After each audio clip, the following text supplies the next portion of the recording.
Jamie. It's Jamie. Hi guys, it's Jamie. I'm gonna be doing a little bit of more fucking schooling. Give me 1 minute. I need to go get the computer that schools me.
In time, I'm stuck. PT, we have 4 classes to do. And a huge amount of. Shut the fuck up! I can rely on Granger for causing a fucking terrorist attack. That's what I can rely on Granger for. Anyway, I have the password saved, so thankfully I can just get in. Okay, so first class is Spanish. You fucking bitch! There's gonna be the millions of assignments about fucking verbs. Give me the millions of assignments. How many assignments are these? Oh, it's 3. No, no, that's not 3. That's like 7. Okay, come on. Show me something, Mrs. Ott. Oh, this fucking story again. Oh, you actual slut. I don't want to read your story. I am muting my mic on the computer. Wait. I read this already. I read this. No, I don't want to read it again. I have to listen to this entire thing again. This makes no fucking sense. Where are we now, Jake? Dead! We're fucking dead! We all fucking died! This time, it sure is a busy city. It's not busy, actually. I'm delusional. With all of this noisy traffic. The traffic's noisier than the traffic, dumbass. That's for sure. According to the agency, an important work of art will be stolen within No, it won't, actually. It's going to get fucked in itself. There's going to be a whole car that's going to fuck themselves in it. Un old red gato. But they don't know. Oh, red gato. Gato, that's a cat. We are supposed to stop someone from stealing an important work of art, and our only clue is un gato? Don't worry, Jake. We may just be teenagers, but we are excellent detectives. He said something about cats. Now it says gato. What does un gato in the zoo have to do with art? Stop saying un gato. But I don't think we'll find un gato in a museum. No one real. Stop saying un gato! Stop! Let's find out what city this is. Then we can find un gato. I'll buy a map at the magazine stand over there. Hola, sir. Buenos días. Can I help you? Sí, gracias. I need a map of the city. Ah, you would like a map of Mexico City? Sí, Mexico City. No, they're speaking Spanish. This was all in English yesterday. Adios. Well, Summer, it looks like we are in the capital city of Mexico. Mexico! Mexico! I just hope we're not Yeah, you're very late, dumbass. You're slower than any fucking person on the planet. Can you please turn off the music? I've heard this story already, and my brain's good enough to know exactly what happens. You fuck yourself, and then you fuck yourself twice. That's what happens. That is what happens. Next activity, fucking Ott. You better give me a good activity.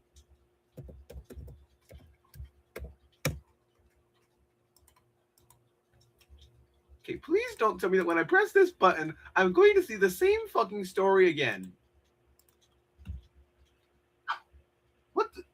What the fuck is this? It is texting me!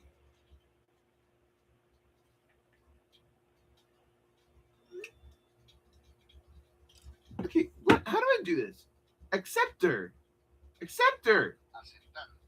I know that's accept. Ayudar is to help. Ayudar. Bailar is to dance. Bailar. Bahar, I don't know. Bajar. To go down. Okay, thank you. Besar is kiss. Besar. This is change. Cambiar. This is sing. Cantar. This is to talk back or whatever it was. I think it was like to respond or something. Contestar. Yeah, answer, respond.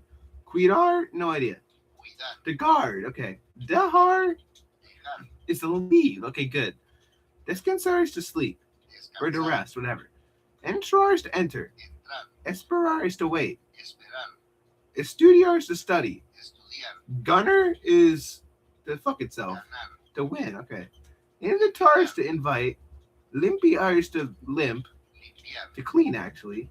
Llevar. And then that's to carry or to wear. And where's the rest? Cambiar. Limpiar. Scroll, bitch, scroll! Llorar. Cry, Odiar. hate, Olvidar. forget, Orar. pray, Pasar. pass, Preguntar. ask, Regresar. return, Terminar. end, Tomar. drink, Viajar. travel, Visitar. visit. Simple, so easy. Where is the button? Thank you. Holy shit, that was the most boring activity ever. I don't want to click every fucking word. I'm not clicking every fucking word. Next activity. Next activity! There's like 20! Just hurry up! Thank you. What the fuck? How would I know? When in Spanish is ganar. That's easy. To ask is to preguntar. Preguntar. I know this stuff. See, I'm good at this. To help is to ayudar. Ayudar. I'm so good. You give me money. I think it's olvidar, but I don't know. I might actually forget this one. That's a little ironic. I think that is it, though. No, I got it. Good. I'm good at knowing this stuff. To answer is porn star. No.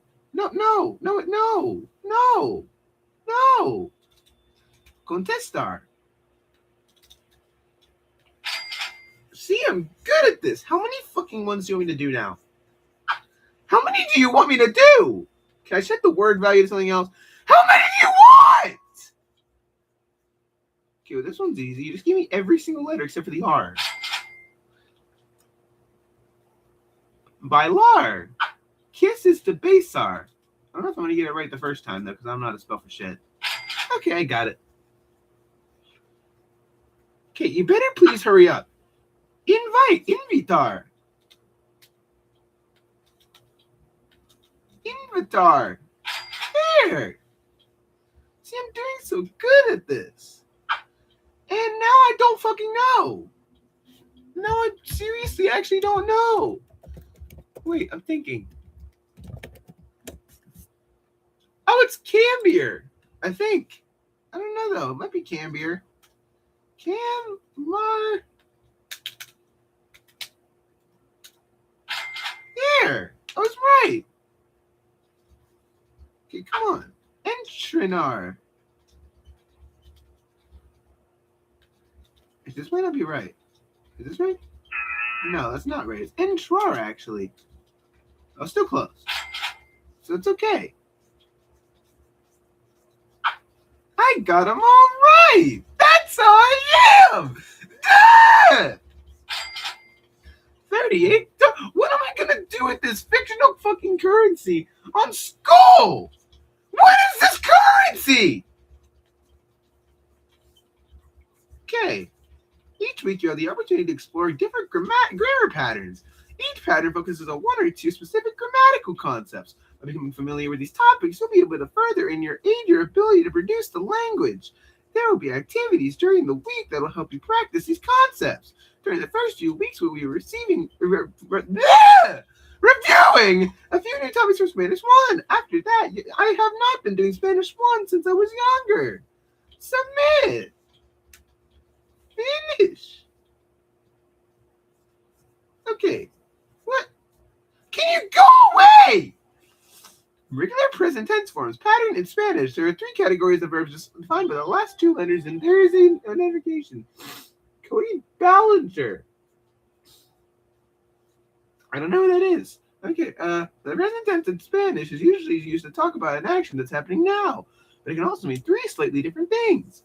In the case of the word hablar, it can mean to speak. Yo hablo, I am speaking. Yo hablo, I am speaking. Yo hablo, I do speak. All verbs have an infinitive form. In Spanish, infinitive forms end in AR, ER, or IR.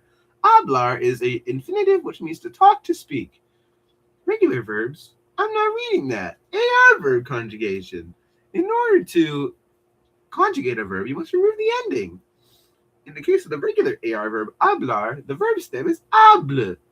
Then simply add the ending that agrees with the subject of the sentence. Regular infinitive verbs that end with AR follow this pattern for conjugation. In the case of the word hablar, the six present tense forms are yo hablo, tú hablas, él habla, hablamos, habláis, and hablan.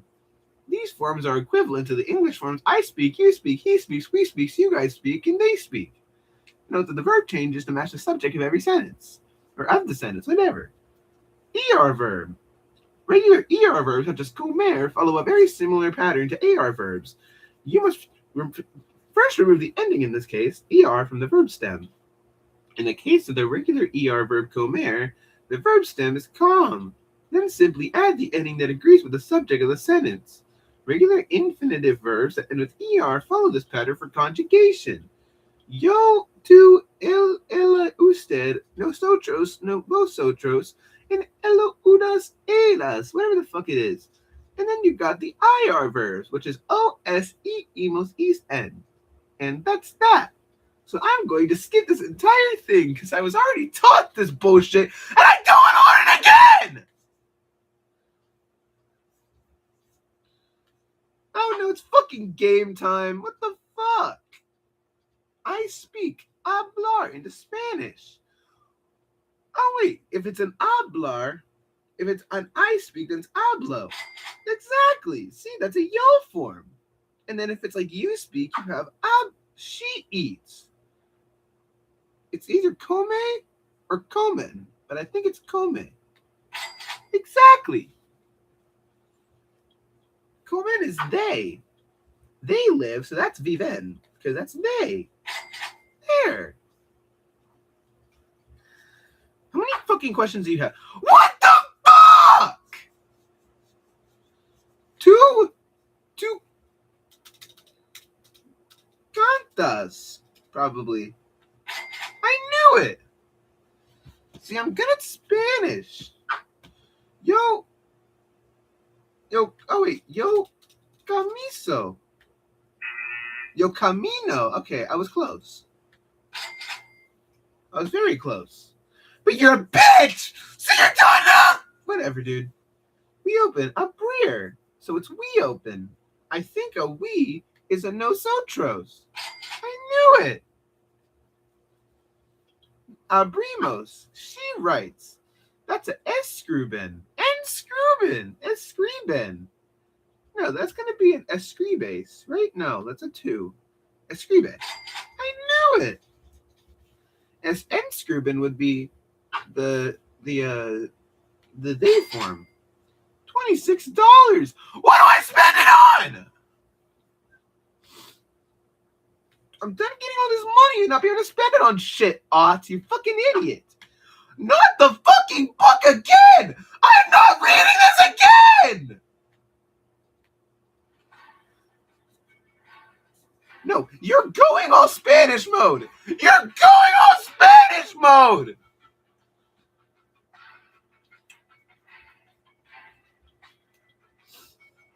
Unspoken Spanish mode now. I keep having to reread the same story. I already know what happens. I already know what happens. Can you stop telling me every fucking detail again? I already read the story. There's a fuck-ass cat that's using a clue, and I don't understand it, but then he goes and gets a map to try and find the fucking painting. It has the fucking cat on it that's gonna get fucking stolen, and he finds out that they're in Mexico City. Get us find out what happens in the story without repeating it over and over! Did they give us any clues? Yeah, your fuck-ass. Un old red gato. Pretty fucking easy. Un old red gato? That's a We're fucking supposed to cat. stop someone from stealing an important work of art, and our only clue is un gato? Don't worry, Jake. We may just be teenagers, but we are excellent detectives. You're gonna get fucked by Daddy. It's zoológico to find un old red gato. No, Un gato en el zoológico have to do with art. no. Art is usually found in museums. I don't think we'll find un gato in a museum. I don't think you will either. Real gato, but maybe someone will. You're try gonna to make me steal have a it. fucking meltdown because I don't want to read the story again. This is, then we can find a museum. I'll buy a map at that magazine stand over there. Hola, señor. Buenos días. I'm not taking your summary quiz. Sí, gracias. I need a map of la ciudad. No, you don't. You would like a map of la Ciudad de México. No. Sí, la Ciudad de México. Muchas gracias. Verás, Oh my God! Stop going into Spanish mode. And summer. no. Little city of Mexico. Great. Now all we need to do is find a museum. I just hope we're You not. ain't tuning these into mine right now because I have to read this fucking story again. It's over now. Thank the fucking Lord. I hate this fucking story. The story is terrible. I hate the story. I hate the story.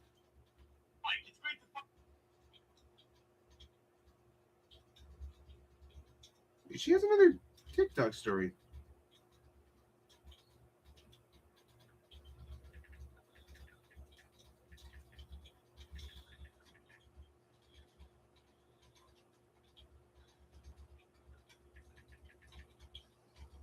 So wait, this is one of my friends that posted that story.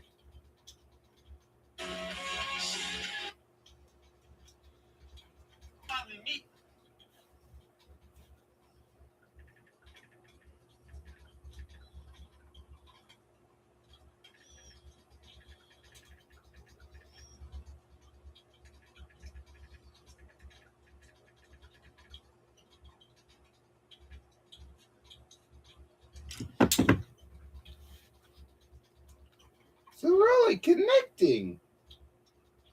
Probably gonna text you back in a second. We have a lot of women. I think it's DB Gavin. I attract women. Women. What the fuck? This scared the shit out of me. Stop! To win it's Gunnar. It's obvious it's Gunnar. Gunnar. Simple. We know this. You're so smart to ask. It's to fuck karma. No. To ask is preguntas, right? Oh, preguntar. Okay, I was close.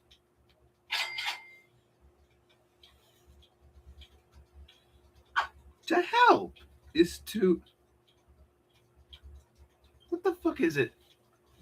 What the fuck is it? Wait, I know it. Ayudar! There! I'm so good at this. To forget. I forget what it means to forget. I don't care about Cody Ballinger. He's annoying.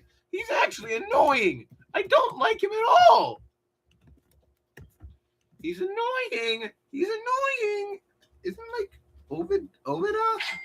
Oh! Big guess, holy shit.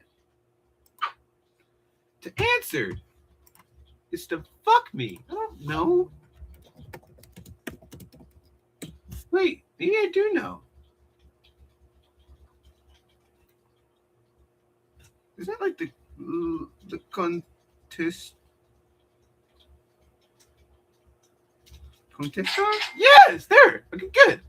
That scared the shit out of me. Honestly, I was gonna fuck myself. Stop nudging me on TikTok. To to dance as Bailar. Type the B! Type the B! I typed Bailar perfectly, and you did it! Look it. Whatever, dude. Besar.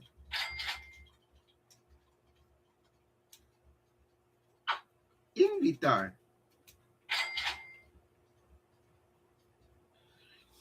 Now that one's by heart. To change is some word that starts with C. I don't know. Let me think. Cambion. There. It took me a minute to remember. To enter, go in. Intronaut?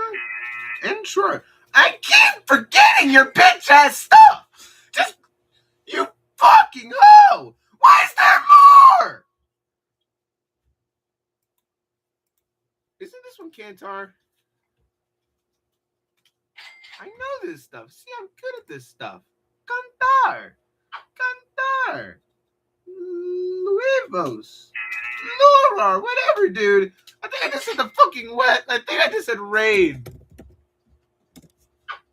I said fucking rain. I mean, it kind of makes sense. To return. Ray Graystar. See, I'm so good. I want money. I want money.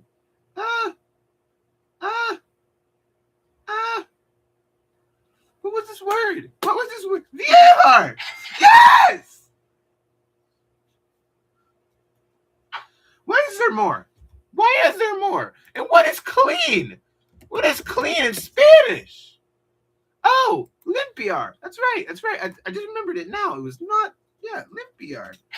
Limpiar. We're limping. It's a limp word. Clean, I remember with limp. Thank you. I got it.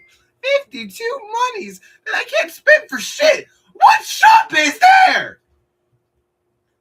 There's nothing I can spend my earnings with. I just want to spend my earnings, but there's no shop or anything. I don't sing in Spanish. Okay, yo no canto. I'm so good at this.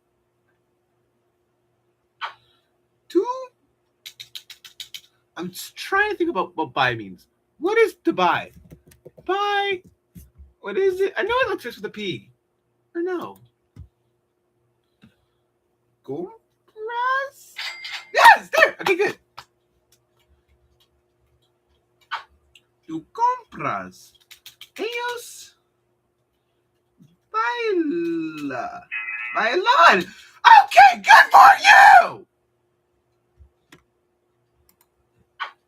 We don't sell water. Who the fuck doesn't sell water? What the actual fuck? Sell?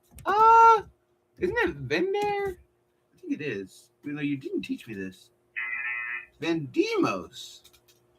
I still got it close. She understands.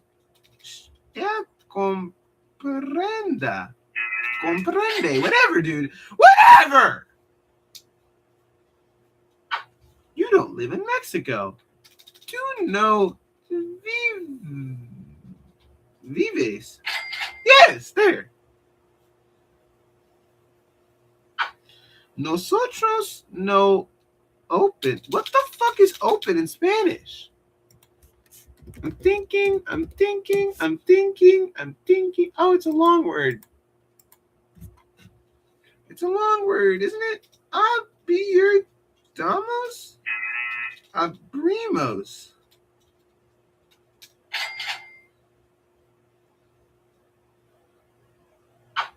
You know what is right? What is right? This is the one word that I should remember. And I'm thinking. I'm thinking. I am thinking.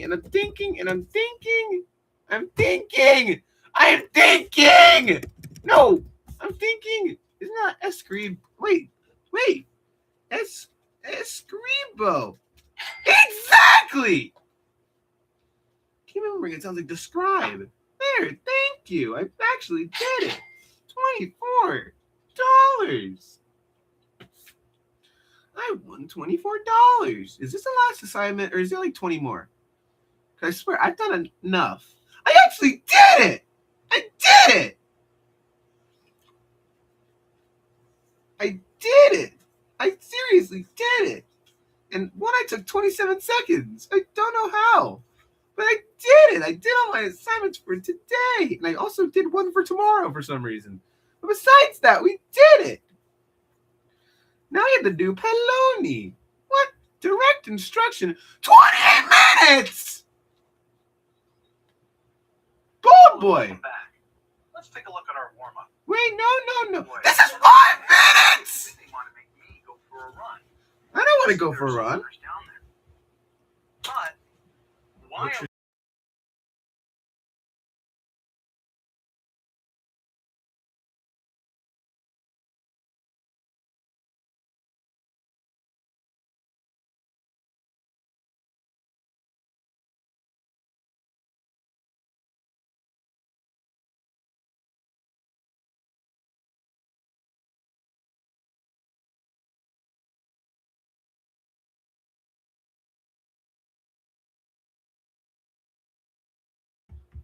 we're going to be focusing on the first objective, No. differentiating between long-term and short-term goals.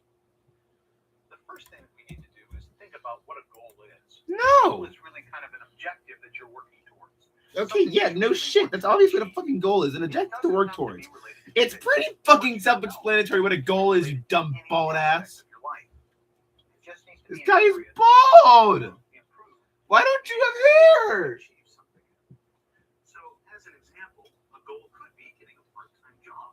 If you need money, that might be a Oh, yeah, good, yeah. I'm not getting any fucking job. Last time I had a job, I was getting my foot cut off. My dad chopping down a fucking tree in the Colton Forest. And I'm good at making friends. I'm great at that. I already know how to do that. Specific, measurable goal, which is going to be really important as we define what we're going to do to make our goals achievable. And what we need to do is we need to take on tasks or things that need to be done in order to achieve goals. They're required activities. You can't achieve the goal without doing the tasks. How do you know what the tasks are? Well, you have to think very carefully about your goal. Let's take a look at an example. If your goal was to pass the next algebra test you had with at least a B+, what steps would you have to take in order to make that happen? To be good. I thought that you might ask your teacher for help. You might go to a tutoring session. You might complete every homework problem. You might find a study partner. And you might review your notes nightly. If you did all 5 of those things, do you think you'd do well in your next math test? No, because whoever has ADHD is automatically I think fucked. those tasks are essential to setting and achieving that goal. Now, you don't have to just set one goal in your entire life. You can have multiple goals. But you want to avoid what's happening with the one-man band over here. You want to make sure everything's going with harmony. You want to make sure that your goals are organized so that you can achieve them much easier. And the way you organize goals is to prioritize them. Now, prioritizing your goals isn't as hard as it sounds. The first thing you need to do is you need to define your goals and define them well. So you need to know what things you want to accomplish. I want to get straight A's. I want to grow my hair out. I want to practice. You don't have hair! Okay. Then you need to decide which goals are most important to you. Well, I've always wanted long hair, but that's not really hard to do. No, it is very fucking hard to do because you don't have any! Well, there, you started prioritizing. Then you need to put your goals into categories. And your categories might look something like personal goals, academic goals, financial goals. You better actually grow out the hair whenever it comes back unless you've broken the fucking hair gene in your body that just doesn't give you fucking hair anymore. When you're in a time or a space. Because you shaved yourself fucking clean, big bald fucker. I don't know what the fuck to call you. All I know is that all I see is the shine from the top of your fucking head. Categories for those goals. Now we're going to get into long-term versus short-term goals. And really, they're very interwoven. A short-term goal is something that's going to take several months or weeks to complete. And every time you complete a short-term goal, it's really feeding up to a long-term goal, which is something that usually takes 6+ months or years to complete. You better not give me a quiz after this video, let's dude. take a look at an example, kind of break it down a bit. Let's say that my general goal was to lose weight. So my short-term You can't do goal that is shit. You're every pretty month, huge. I'm going to lose 5 pounds. No, that's a long-term goal when it comes to you, Long-term goal dumbass. pretty obvious, doesn't it? Dumbass? After 1, 2, I can't talk! 5, 6, 7, 8 months, how much weight will I have lost? 40 pounds. Yeah, you can't do that. Holy shit, so proud of Is to you. lose 40 pounds. You could do it the opposite way as well. You could say my long-term goal is to lose 40 pounds. Each of those short-term goals turns into a task. 5 pounds. So you can see that your goals are really pretty flexible too. So for the cool down, I want you to realize that setting goals is something that's going to help you in life. It's not an imposition. It's not work. It's something that's designed to make you better at what you want to be better at. Well, I'm better at everything. Now, the easiest way to accomplish those goals is to prioritize them somewhat. And using short-term and long-term as kind of a boundary to think about goals is going to help you there too. So as we're thinking ahead, I want you to take a look at Paul here. Oh, it's over. One of Paul's goals was to climb a local mountain. Now he's achieved it. Well, yeah, he achieved it because he's fucking skinny. I don't know. He could achieve that. He looks like me. And I'm really skinny. Why is this longer? Let's take a look at our warm-up. Where Paul No, bald guy, no! You have given me the longest video I've ever watched ever, fucking bald bitch. I'm not watching 8 minutes and 40 seconds talking about Paul climbing a fucking mountain. Holy shit, you are fucking delusional. I'm not watching this. I'm not watching this. I'm not watching this. No. No. No. No. No. The second objective No. is to identify guidelines No. that should be followed when No. setting I'm putting on my cologne thanks And to you. the third is to develop an action plan to achieve a personal goal. We're going to be talking about the second objective, identifying guidelines that should be followed when setting goals. No. So when we think about setting a goal, we should really be following a list of 6 steps. We're going to define our goals. No We're shit. going to quantify our goals. No shit. Set up a specific timeline. No to fucking achieve our shit. goals. We know that. Talk about how realistic our goals are. Rel. Create a system of accountability. Okay. And look at the positive and effective purpose. No shit. Now, we're I gonna talk know about this some stuff, of these more bald details. bitch. I'll tell you what some of these terms mean a little later. So if you want to write these down in your notes, you'll be prepared when we get to that Yeah, section. so I'm not writing that down. So first, let's talk about defining our goals. What is the desired achievement that we want? It needs to be really specific and really focused, or else it's not going to do us much good. I wish you weren't born. You might say, I want to improve my health. Please don't tell me this is actually Poloni. Is this Poloni? Physical health, your mental health, your emotional health, your spiritual health, or so on. How do you want to improve them? You need to really narrow it down. Dude, this some. might not be an actual So dude. let's take a I look don't at think one that's Poloni's a little bit dude. general and see how we can make it more specific. If you wanted to improve your appearance. Wait. there's a I mean, I'm lot good at improving my appearance, but hold on. Who is Poloni? What is Poloni's first name?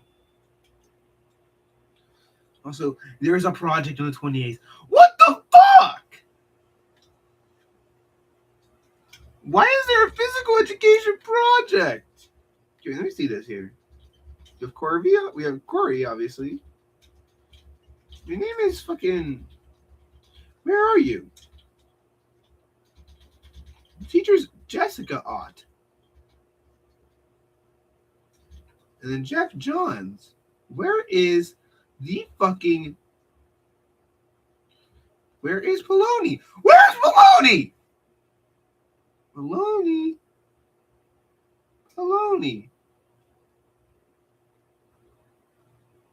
Michael Poloni.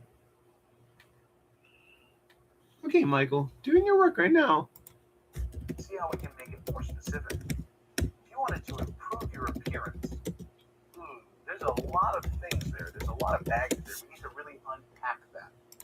Well, it could be that your real goal is that you want to lose weight.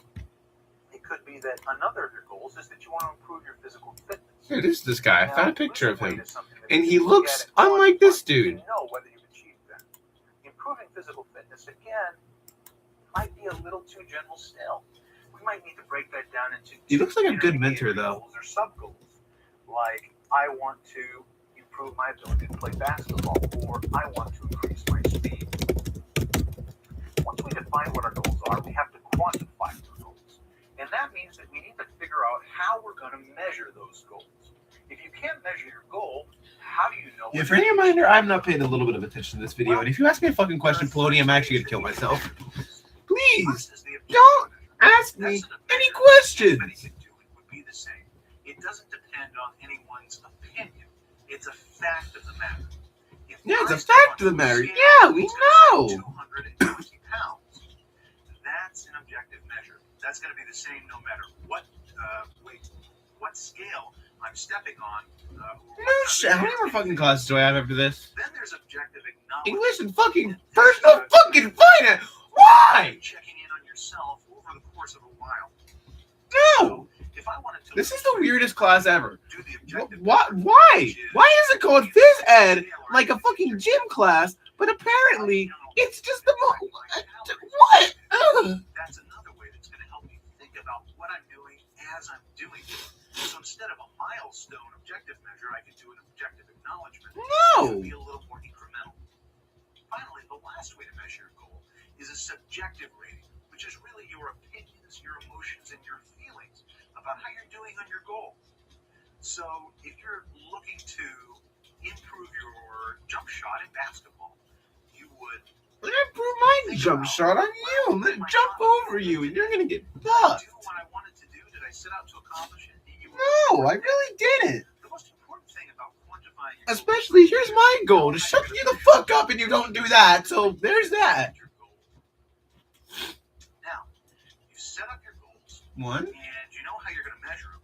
Now you want to set up a timetable so that you know when you should be accomplishing them. And you're going to have a specific frame. Okay, now I'm trying to count how many times he's saying goals. He stopped saying it. Okay, 2. A longer term goal. 3. Well, you don't want to just have them out there and say, I'll get to them when I get to them. You want to set a time, like a drop dead date, a deadline, so that you can know exactly what. So you're basically just telling me how to go through the course of my day. I know what I'm doing! You dumb bald bitch! So on until you've achieved all of your goals. This really helps to hold you accountable. Now, you want to talk about setting realistic goals. And what you're going to do when you're setting realistic goals is make sure that you Shut up! Oh, you're driving me insane! To start running 5K every day isn't 5K? It's not really realistic. Instead, you should break that goal down into more manageable chunks. Let's look at a calendar real quick. Let's say that in the first week, you're going to set realistic goals where you're going to run half a mile, 3/4 of a mile, 3/4 of a mile, and then half a mile again. Well, you can end the week by increasing that somewhat. Take a rest and increase all of your distances for each day. That's a terrible idea. Are we fucking stupid? Everything is incremental. If you find yourself falling behind, What? No! Why are you making every... No, why are you extending it? What you're tracking and how you can... I swear, this dude does like a project where I have to run millions of fucking miles, dude. I swear. Because my house is located on the street, which has a public road on it. There are cars that are passing by my house as we speak every 5 seconds. So if I'm going to go on the walk of a lifetime, I'm going to get fucking faggy by some bitch-ass car that's driving by. I'm not having the faggot special because some fucking car wants to kill Jamie Gaff because he's doing his bitch-ass assignment. Hey, could you pick up that garbage? No. Then it doesn't happen. Well, maybe that's because there were no consequences. Well, you need to set yourself up. Okay, so it's going to be pick up that garbage or I'm fucking killing you. There, is that a good one? You can choose a mentor, somebody who actively encourages I'm a good mentor. Positive reinforcement when you do well, and somebody who's there to console you when you don't quite meet your goals. That's a very positive way to create accountability for yourself. No. You might also use motivation to achieve your goals. Say, I'm going to give myself a reward when I achieve my goal. You've got to be careful with fuck. In particular, you don't want to use food as your motivator. Because if you start to associate positive feelings with food, it could lead you to overeating. So you want to think of something else like, if I achieve my goal, I'm going to get myself that new CD that I've been wanting, or I'm going to spend the day by the pool reading a book. Something that's a little healthier. Guys, those are awful ideas. Mind off and create positive feelings about what you're doing.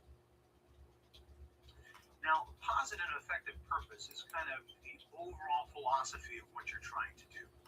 No, it really isn't. Oh, fuck, the video's almost over. We started off by So I know he's going to ask me like an open-ended question about what I learned in this video, and honestly, I didn't watch half of it, so I might have to watch the entire thing again. Fucking hell, Poloni. You look like a mentor, but you're not a mentor! I'm going to start a fucking project in a few days. What the actual fuck? I'm going to start it on the 28th, which is next Monday, I think. No, that's next Thursday. Wait, no. That's therapy day. It's next Wednesday. Make sure it's realistic. Find a way to hold ourselves accountable. So I don't have any gym shit until next Wednesday. And it's a project! So now thinking ahead.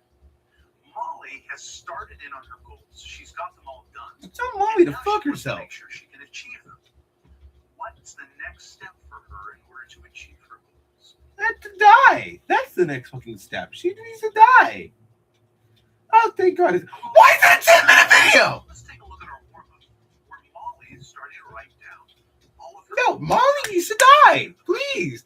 She's giving me a 10-minute video about her problems. First it was Paul, now it's fucking Molly. What do you want from me? What do you want? I'm not helping them fucking do anything. They can do this themselves. They can do all this stuff themselves. I don't know how to help you. I can't help you. I physically cannot help you. I don't understand you. I physically cannot help you. In this section, we're going to be focusing on the third objective. Good.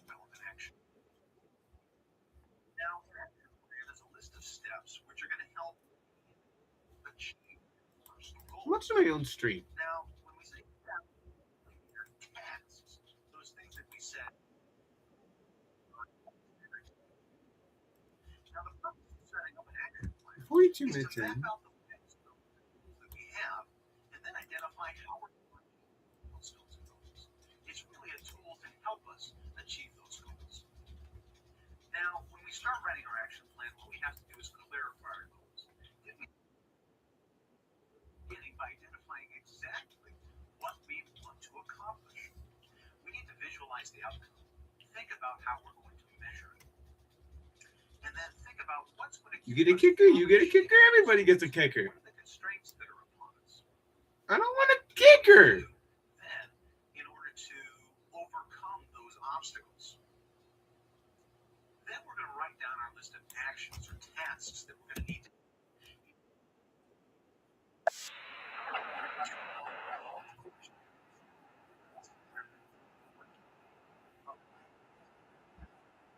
Kevin Zeitler, to realize. who's drafted last year? Brainstorm at the very beginning. You shouldn't accept any criticism. Unless he drafted last year.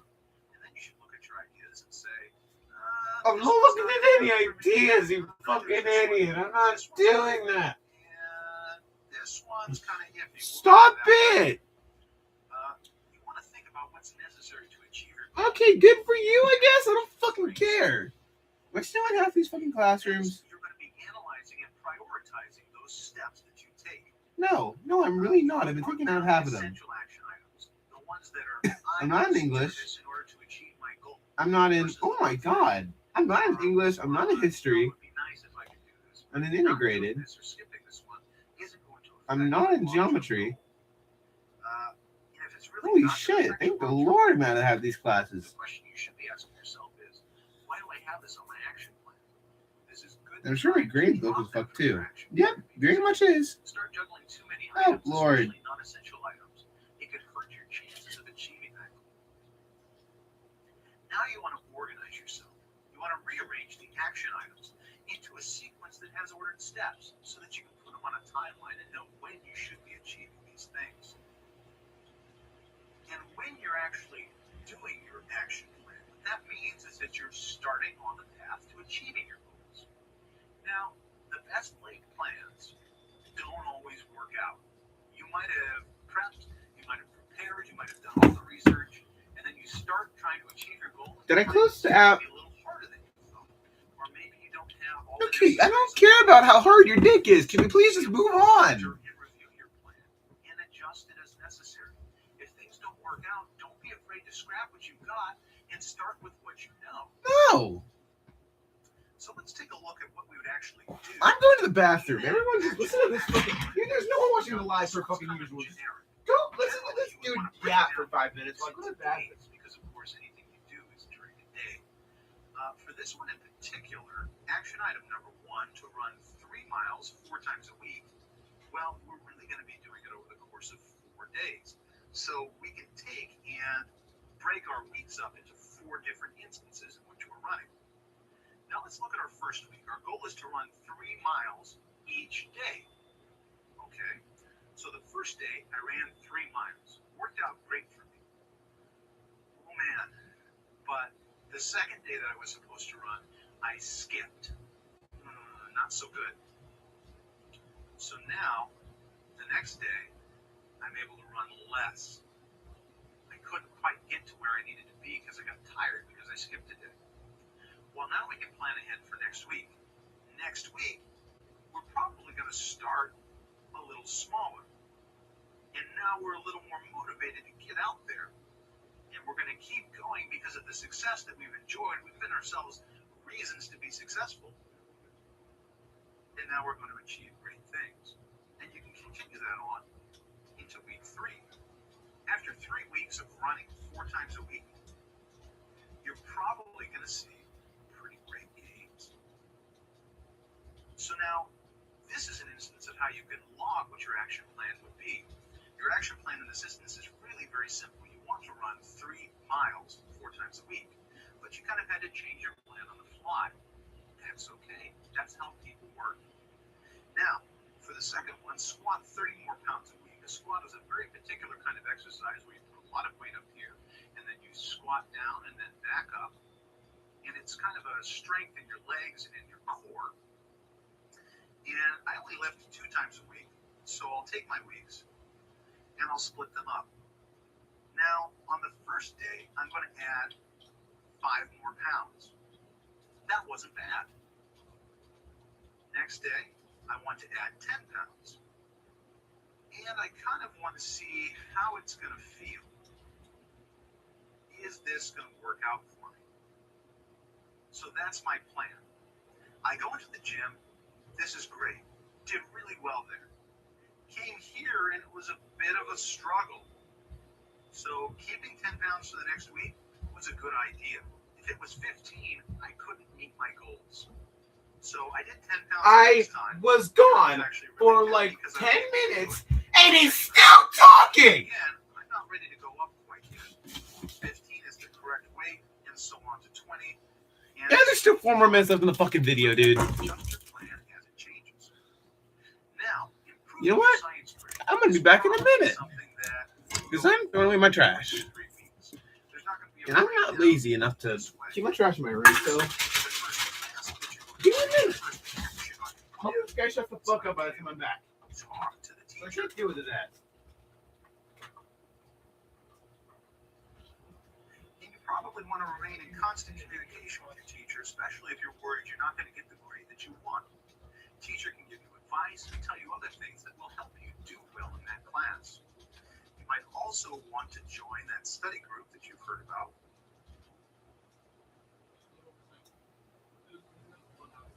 And they're going to meet maybe 3 times before your next test.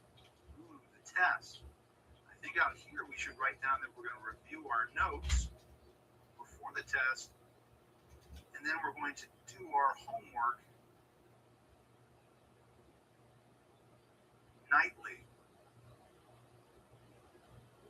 to lead up to the test, so that we're really ready when we get there. Your action plan can be as flexible as you need it to be. Remember, it's a tool to help you achieve your goals. So when we're looking at our cool down, you want to clarify your goals, list them out, analyze them, and figure out what actions you need to take, prioritize your actions, organize them, and then review them as you progress. So now we're at the lesson summary, and we want to talk about all the things that you learned in this lesson. We started off by talking about the types of goals. And of course, the types of goals... My history teacher used to always tell me that she's setting us up for success. So I decided to say, fuck you. I'm setting myself up for success. goals, And look at me now, I'm successful. which don't take very long to achieve. Yeah, it doesn't take long to achieve at all to be successful. Exactly, bald dude. Which are generally 6 months or more. We also talked in that first section about prioritizing. He's making a bitch sound. Tell him to stop making a bitch sound. Then in the second section, we talked about setting reasonable goals. And of course, a reasonable goal to us was something that was specific and measurable. We wanted to put our goal on a timeline so that we knew when it had to be finished. We wanted to make sure that we were also accountable for our goal so that we had some motivation. From We also wanted disinfectants to to make force sure rubbers. Ranger, for the ones, get it done. that we were going to progress towards a grand This is purpose, Granger. that we had a reason in the first place for setting this goal, like the end point of the race. Finally, we talked about creating an action plan. To create an action plan, of course, we have our goals. This is a longer stream than yesterday. I'm pretty sure I had the exact same subjects, and now I'm not even halfway through. This is an hour long! Thanks a lot, Mrs. fucking Aunt Jessica, for being a fucking bitch and giving me like 20 assignments to do. Looking you up now. She received her bullshit in biology.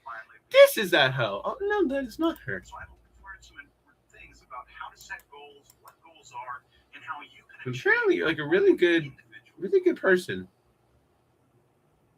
A really busy person. And the video's done. And he's making a bitch ass smile, because that's just all he does. And today's not 20 seconds, so I'm not doing that. What does English want? How many assignments do you have? There's 4 assignments, and one of them is supposed to last 37 minutes. What the fuck do you want from me? Who are you? Why is there 16 slides? And we thought about why diversity is important. But if cultural diversity is important to society, how would a speaker go about persuading others in response to a topic? In other words, how does a speaker use rhetorical techniques to present ideas to an audience? Take a look at this guy. Look at the audience. They look super engaged. Speaking is an effective way to get our ideas across, especially if we want to persuade listeners to believe our viewpoint or to take action. When we choose powerful words, we can make our points to our audience even more effectively. Let's take a closer look at word choice and its effect on the audience.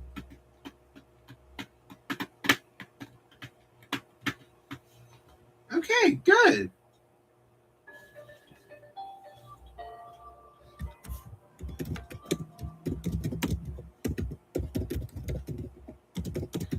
The reason someone gives a speech is shaped by the audience they're speaking to, the topic they're speaking about, and the context they're speaking in.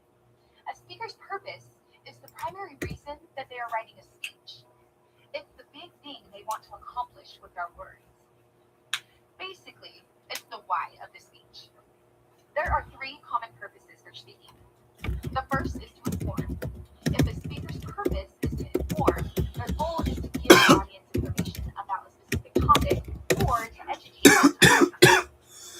Speakers also write speeches to persuade the audience to believe. Wait, why'd you turn black?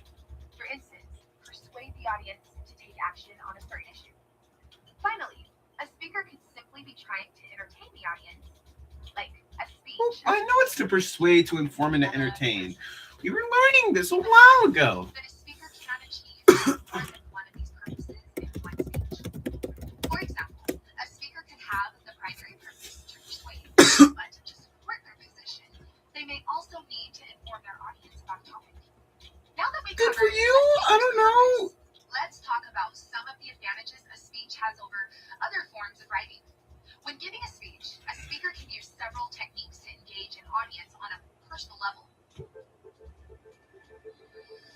Closer look. Okay, I'll look fucking closer. Here. I'm really close to the fucking computer right now. What do you want? A speaker can engage listeners by stressing. Good for you. Okay, I'm checking my email, seeing who's bitch ass is texting me now? Because usually there is a bitch texting me.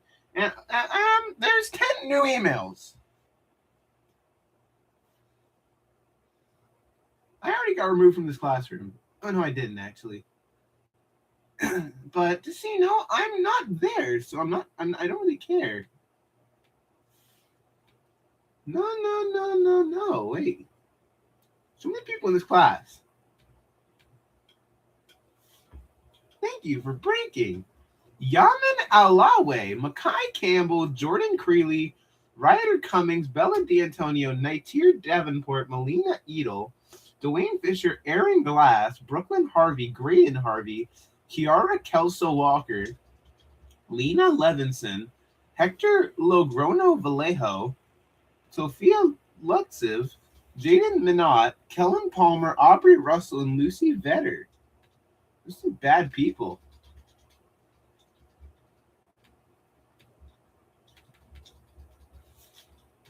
Sabrina Alsbag, Alexis Austin, Amelia Babish, August Bernhardt, Charlie Coulter, Adam Creeley, Emma Bonzo, Raymond Filipovitz, Darius Fletcher, Andy Fogel, Andrew Goodman, Mason Jameson, Michael Jenkins, Ben Kiefer, Max Klein, John Mancini, Shaq Ryer Norbo, Isaiah Ari, and Cody Shryock.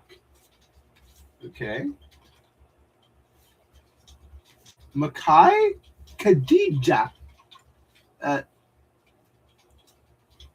know these people. They're bad people. They're really bad. Hey, get back here.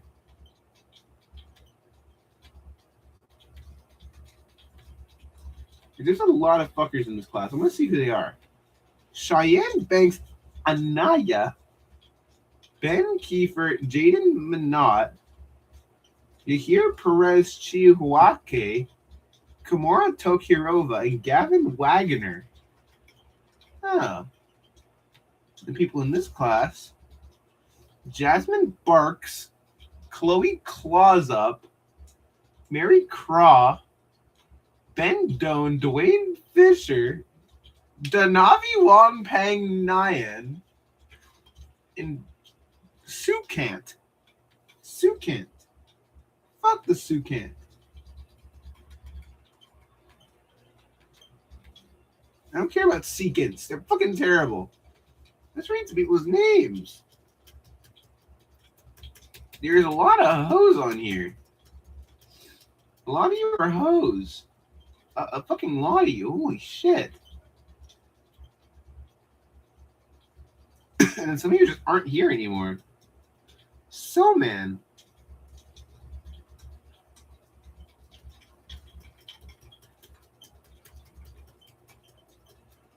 Oh, Lord. Faith. Leon Irizarry. Riley Michael. Britannia Parker. Bailey Piles. Rukin Sahin. Micah Sheffield. Who is that? Oh, Lord, not this hoe. Specie. Ariel Willie. Whose last name is fucking Willie? Why the actual fuck would you do that? Is this stuff archived? No, it can't be an archive because they got removed from these classes. Which is good. I fucking hate them. So that's good. Wait, there was a class for this? Why is there a homeroom class? It's gonna sound weird now that I'm not there anymore. And also, the fucking actual school ends in a minute, so we're just gonna get back to Richards. Richards! This helps make it clear to the audience. You're black! Another technique is using informal or formal language throughout a speech, like greeting the audience with, "Hey folks," versus "Welcome, esteemed audience."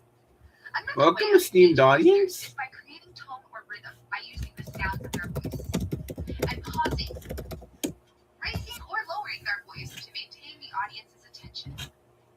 Another way Free fried chicken forever. I could have gotten to this video if I didn't look at multiple Google Classroom people. Speakers may use some or all of Speakers? these techniques Okay, when you're gonna ask me some bitch ass question that I don't care about, and I probably don't know the answer to. The next So I'm time gonna try my hardest to answer it. think about what their purpose is. Think about what the purpose is. Shut the fuck up! Shut up! That's fucking Identify question the time. benefits You of fucking giving a fag. persuasive speech rather than publishing an article.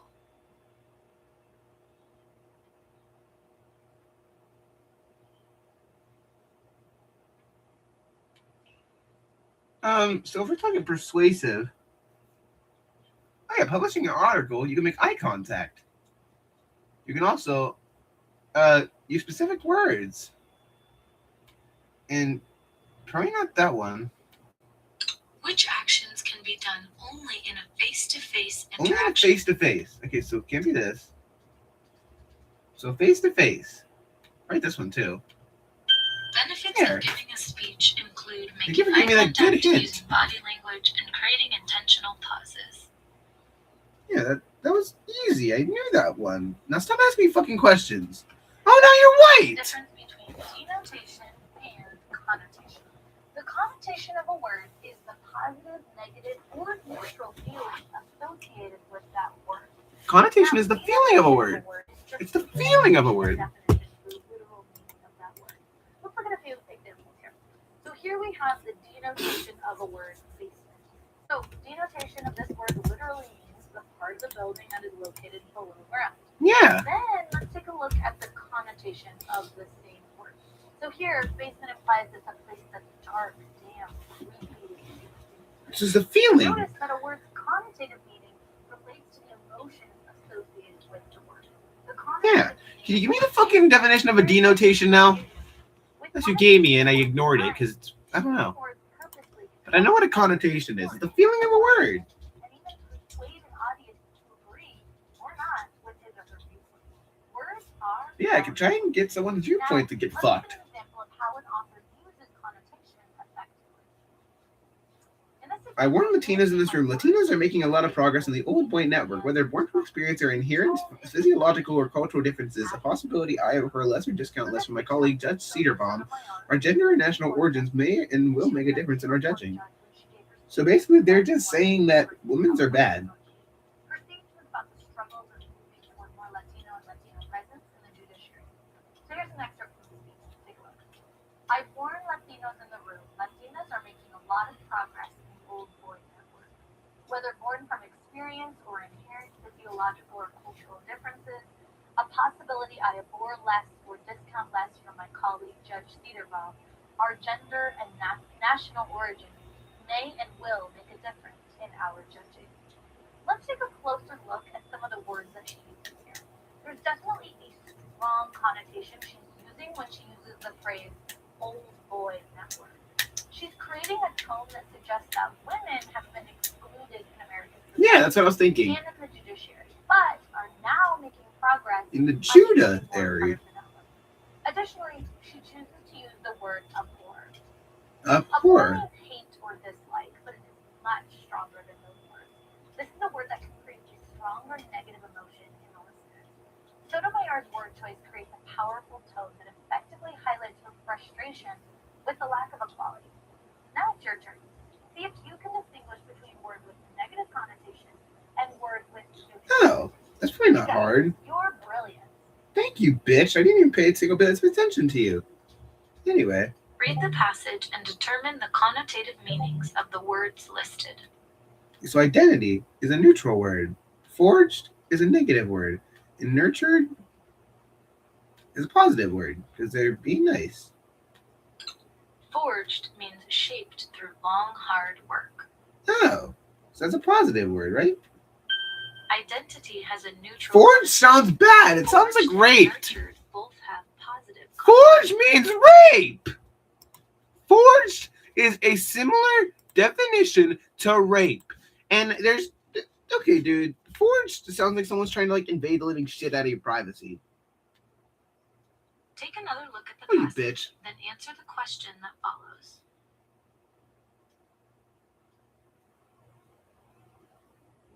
Okay, wait, so the Latina side of your identity was shaped and closely put together by the family through their shared experiences. Probably this? I don't know. Yeah. These words affect the tone of the passage by showing the speaker's strong connection with her family and how that shaped her identity.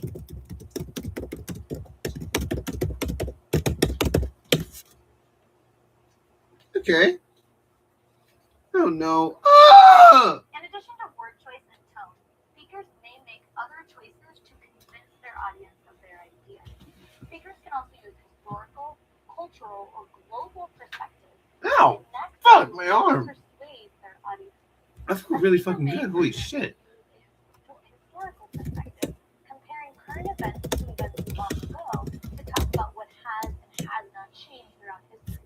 Speakers may also use a global or cultural perspective, inserting references from their own ethnicity into a speech to help the audience identify more closely with them.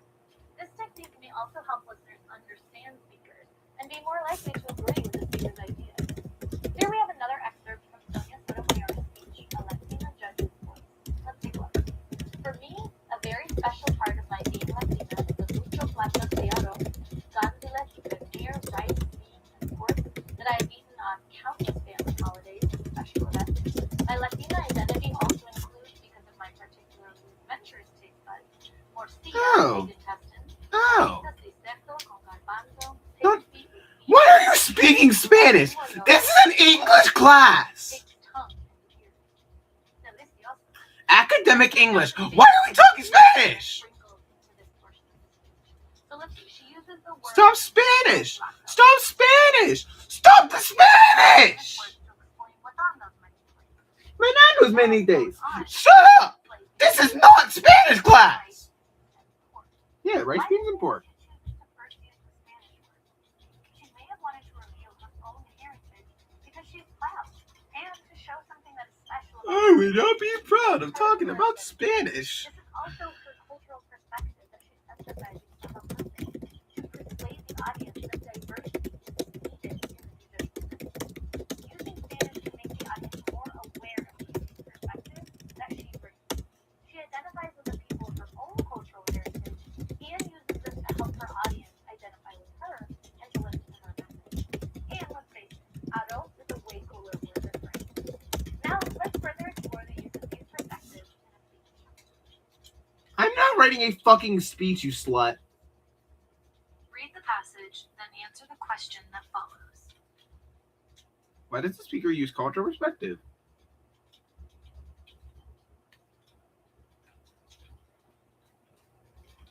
I think it's to demonstrate.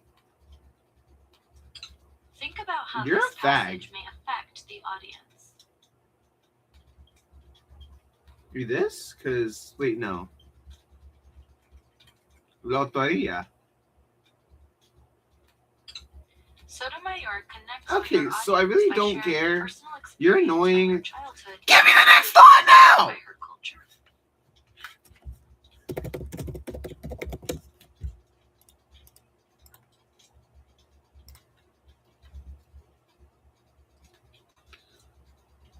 What? Hello again. So far, we've examined No. What the actual fuck did I just look at? What the fuck?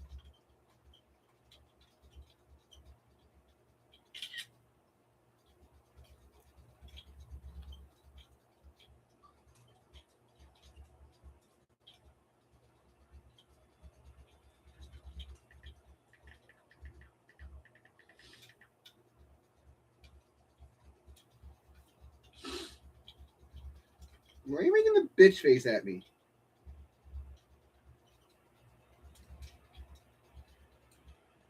Holy fuck. Cuck alert.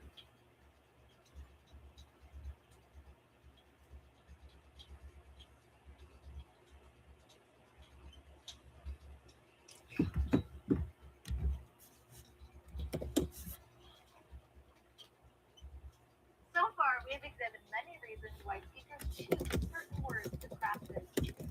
As we continue to answer our question, how does a speaker use rhetorical techniques to present ideas to an audience? Besides powerful word choice, what other techniques can speakers use to connect to their audience? Let's take a look at some other methods that speakers use to draw close attention to their ideas and connect to their audience. Oh, it was 30 seconds. Oh no, not this fucking. No, I don't want to learn about. Eat those pesos locos. What the fuck? A variety of appeals or will develop their argument. The Greek philosopher Aristotle said that there are three. You know what? Once this class is over, I have one class left. Here, we got An this. appeal is an attempt to present a request with the intention of receiving an affirmative response. So basically, giving reasons to get someone to go along with your idea. Now, Aristotle explains these three types of rhetorical appeals: logos, pathos, and ethos. These are all Greek words that he used to label these types of appeals. Now, keep in mind, the ideas about persuasion that were formulated by Aristotle happened over 2,000 years ago, and they're still studied and used today. Aristotle. Wow, good for you. Now let's examine. Logos is logic. Pathos is emotion, We know that a speaker uses and ethos is character. build and develop an argument. Oh, it's But credibility what's the ethos. difference between these types of Pathos is emotion. I know this one pretty well. Let's take a look at And logos is logic. So logos is an appeal to logic. Exactly. Looking at the reasons that the person is supporting. They use facts and evidence to do this. They also include logical arguments. This could include statistics, case studies, or comparisons. Next, a speaker could use ethos. This includes anything that establishes the credibility of the speaker or writer, such as their experience, expertise, and trustworthiness. So this appeals to their character. Again, calls upon their credibility or authority as a speaker. Politicians and advertisers work hard to establish ethos or credibility. Writers can also do so by establishing their expertise in the field and establishing a common ground with the audience, acknowledging also opposing viewpoints. Finally, a speaker can apply or can appeal using pathos. Pathos. Words, images, and stories that evoke feelings such as fear. Yeah, feelings. It's a feeling. If you make me identify these fuckers in the next 3 slides, I swear to God, someone is going to get murdered. It also speaks to their values. Not really, but I'm not actually going to kill anyone because I'm not fucked up. But, like, I might get murdered. Now let's see if you can identify the differences among these three. And there we go again. Sort each Oh, word you or fucking phrase by the bitch. type of rhetorical appeal it demonstrates. Okay, well, emotional language is pathos. Pretty obvious. A personal story might be... Wait, no. This is credibility. Case study could be good for this one. And statistics for this one. Personal stories do this. And this is expertise. I Now knew let's it! tell the difference between the three types of rhetorical appeals. See, I'm really good at this. That was fun. In addition to the appeals that we have discussed, Oh no, I've never heard of these before. different I've heard of a shift before though. add variety to their speaking, to hold the listener's attention, and to make their point. One of these such techniques is the use of understatement and overstatement. This is when a speaker intentionally makes the situation seem less or more important than it is. So an example of this would be someone saying, "It's a little cold today," when the temperature is 10 degrees below freezing. Understatement gets listeners' attention by creating irony or sarcasm, or by drawing attention to a fact. Sarcasm. Another technique that a speaker can use is parallelism. This is when a Oh, speaker no. uses components that are grammatically similar in construction or sound. Less or more important is an understatement and overstatement. Parallel listeners grammatically similar in construction or sound. Oh! It calls attention to an idea because of the similarity of its intentional phrases. In a way, it makes the writing and speaking sound more rhythmic. It can also make sentences more persuasive as listeners are engaged. So easy comes, easy go, like father, like son. These are both commonly used phrases that make use of parallelism. Like father, like Finally, son. we have shift. This is a device that a speaker can What? also use when they abruptly change their tone. Okay, yes. Often signaled by transition words such as but To go from like, or everyone was happy an example until of this shift guy is fucking when a died and speaker killed his talks about entire the positive family before he aspects of died. social media, That's the but then shift. moves right on to the negative uses of social media immediately after. guess what? I don't know. Read each example Oh, and Lord. match it to a rhetorical technique. Millions will be affected by the traffic.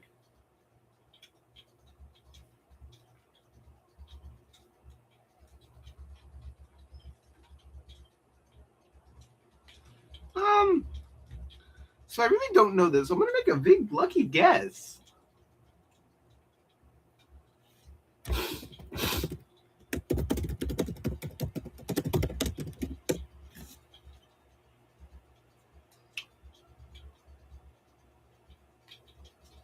You couldn't be more incorrect is... No, wait, we'll do the first one. Is a dentist probably appeal? It needs to be affected by the traffic. Overstatement, definitely. On the other hand, you couldn't be more incorrect. I think it's this one? And this is... No, wait. I think this one's shift. Or no, this one. This one's shift. Potentially.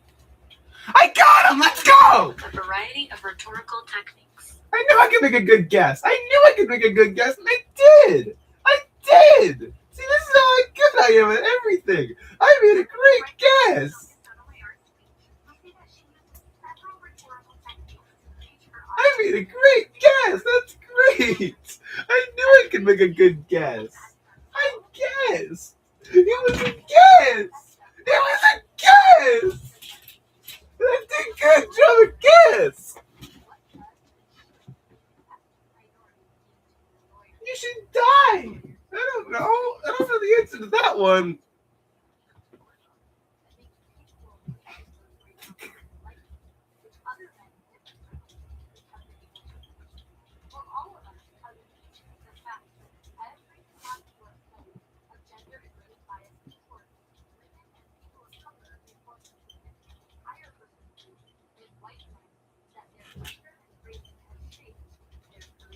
So you're telling me that women have shaped a career because of their gender? No, white men are good. See, I can get a career and I'm a white man. There's a skin color reveal. Here's your skin color reveal. Coming soon is the Jamie GAFF reveal. What? No, coming soon is the Jamie GAFF face reveal. Probably not happening yet. It's been a while since April 2024. It's almost April 2026. It's almost been 2 years since James came GAFF again. Or no, that's not my name. It's Jamie GAFF. It's almost been 2 years since I made my new channel. My old channel was called Jamie Urban, which became the James K. Gaffigan channel, and then it became Jamie GAFF. But it got banned because of some rumors made by Michael Slavsky. The emotions. That appeals to emotion. That is a persuasion. Wait, that is not a fucking persuasion. What the actual fuck am I high on? Yeah, no fucking shit. I hear you.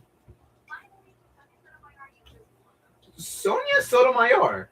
Sotomayor! Sotomayor! Yeah! I love the Sotomayor. Please don't tell me that the next class is going to have some bullshit assignment that's going to be ridiculous. Please tell me I don't have shit at all in personal finance, because I don't know what a personal finance is. But I know that that's a second math class. I don't need a second math class. I don't have a second English class. You're making a bitch-ass face at me again. Oh, no, it's a fucking question. Pathos. That's the post. That's pretty much. If it was the audience's emotions. Oh, wait. That difference would be. It's either one of these. Remember, Not this one. pathos is an appeal to the audience's emotions I and values. heard you! Wait. This one? There. In Okay, this good. passage, the author uses pathos to appeal to the audience's values. Let's pick the other emotions one. That would have been bad. You know, I don't have to pay attention to this. Fuck you. Bye. Okay, anyway. So, this is a slide that I don't have to pay attention to unless I get like a fucking summary quiz. I don't care about Sonia Maria Sotomayor. She's probably dead. Is she dead? Are you dead? Are you dead? Are you dead? No, she's alive. She's alive. She was nominated by the president. She was born in 1954 and is 71 years old, and her spouse is Kevin Noonan. Actually, it's a lie. They divorced. And she became the first Latina justice on the Supreme Court. Now, you are ready to read and analyze the speech and complete your assignment. So, here's something. I'm not ready for that, actually. And I'm pretty sure there's more to this. There is more to this, you actual fucking slut.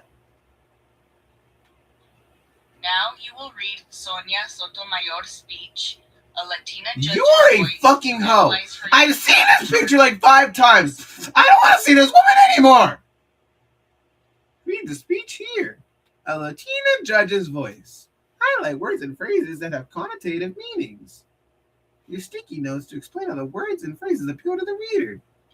So, Judge Reynoso, thank you for that lovely introduction. How long is this? How long is this? Okay. So you want me to... Wait. What's on the next slide? Identify the purpose of Oh. Sotomayor's speech. Okay, wait. It's not about the history of the Supreme Court. That's pretty obvious. She's talking about her Latina past or whatever. Pretty much entertain the audiences with stories of her childhood, right? An author's You're a purpose is fucking the primary slut. reason he or she Honestly, writes a fuck speech you. or other kind of text. Oh, wait. Is it this? To agree? To persuade? Yeah, it was a way to persuade. Why did I pick fucking entertain? That's not entertain shit. Choose the sentence that uses a cultural perspective as an appeal. A cultural perspective as an appeal. Culturally specific language used by Sotomayor appealed to this audience.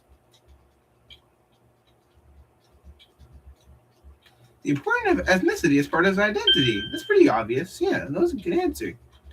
Read the passage and determine how word choice affects the author's Grossly? tone. Those numbers are grossly below our proportion of the population.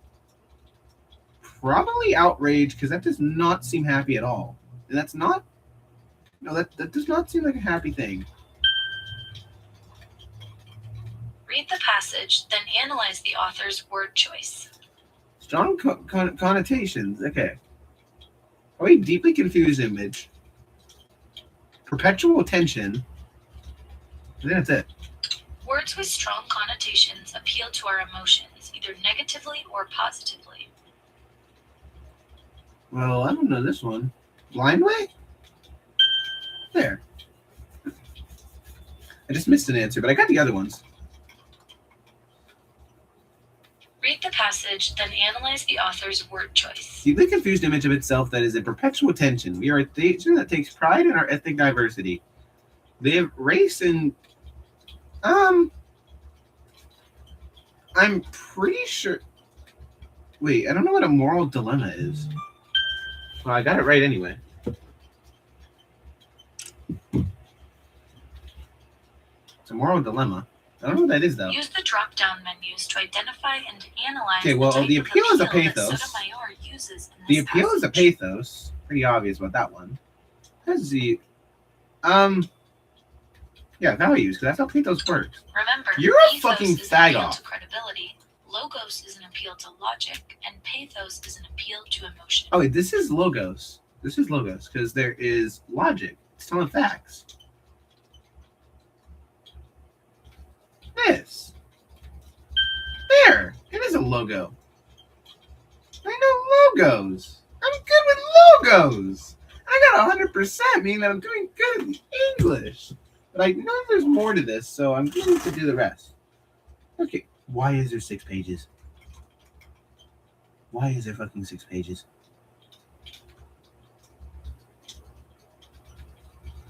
What do you want me to do? Connotative meanings.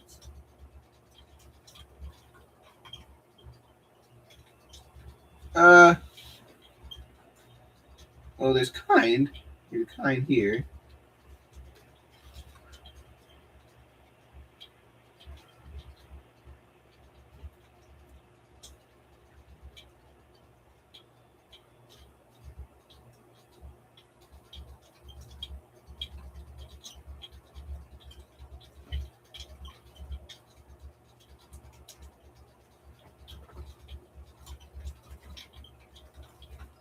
New Yorkican. What the fuck is that? Bred in New York of Puerto Rican-born parents. De muchos platos de arroz, grandules y pernil, rice beans and pork. Morcilla, patitas de cerdo con garbanzo, en la lengua y orejas de cuchifrito. Orejas. Orejas! Jamie Gaffigan Trill!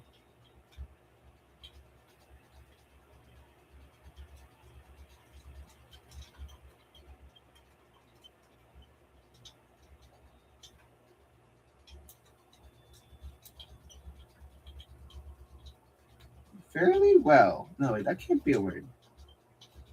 That can't be right. That's probably not the right answer. My undergraduate history shit, then I need to fuck myself with a fucking thing. The antiseptic description. Excuse me. Where is the answer?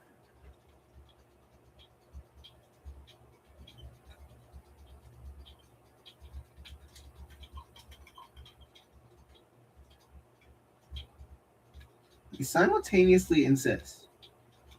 Wait, no. I can unhighlight. Good. I didn't know I can unhighlight.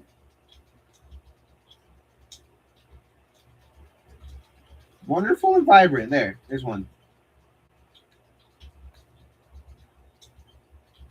There's also a wonderful and magical here. Wonderful and magical.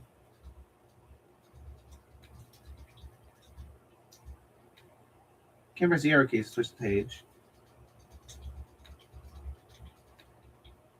Faithful. There's faithful here. That kind of gives a dramatic emotion.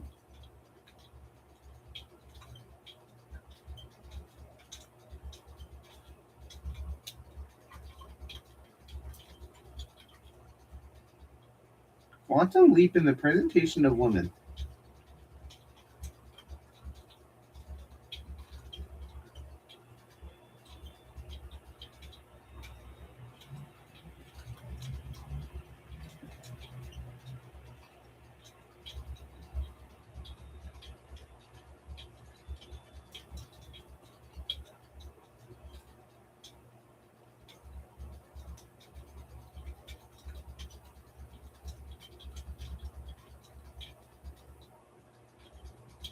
Very deep storm warnings.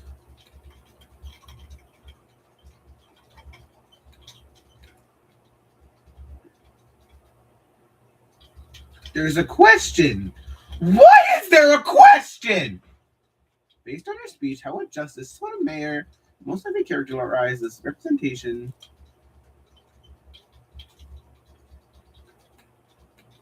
There's still products. Yeah, I got it right.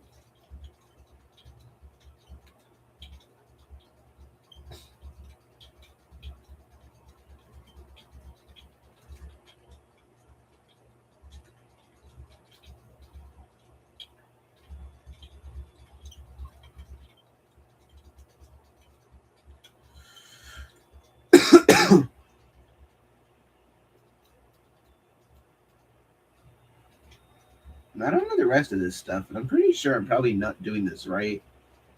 But I want to do this. Who is Judge Resnick? And who is Coach Commander Skutnik? And who is? Oh, it's a guy on the boat. Skutnik. Lenny Skutnik. Martin Leonard Skutnik III is a retired employee of the Congressional Budget Office. Saved the life of Priscilla Tirado.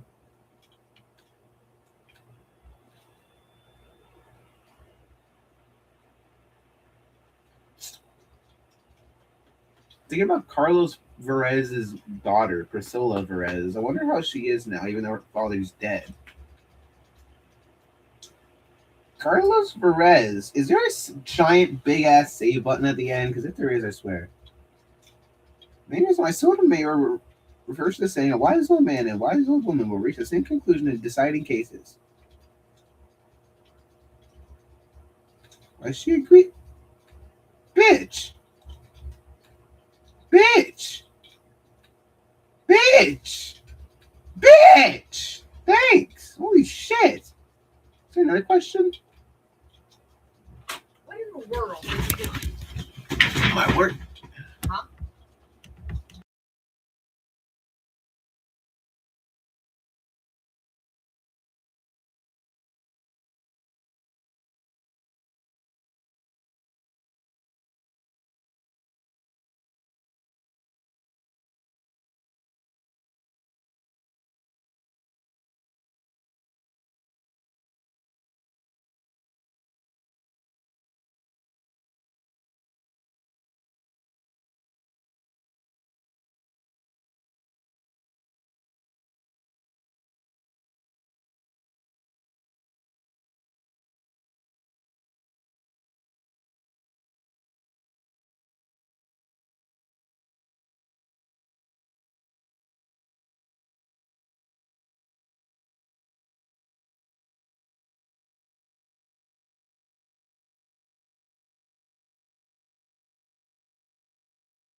We're back. How does a speaker use rhetorical techniques to present ideas to an audience? He If doesn't. speakers have important things to say, we want to remember them. But how do we remember the words of the speaker? Here we have President Obama. He's delivering the commencement speech to the U.S. Air Force. Oh, fuck The him. class of 2012 will not soon forget the President's words addressed to them. Yeah, no shit. However, in this segment, we'll learn how to improve our comprehension and retention of information. I can't comprehend for shit. Can we please move on now? I want to go to the last class. Summarizing that point using the key details in the order that they appear in the text. Can we move on? Strategy, Can we move on? things that a speaker says. Yes, we can. Good. Thank you.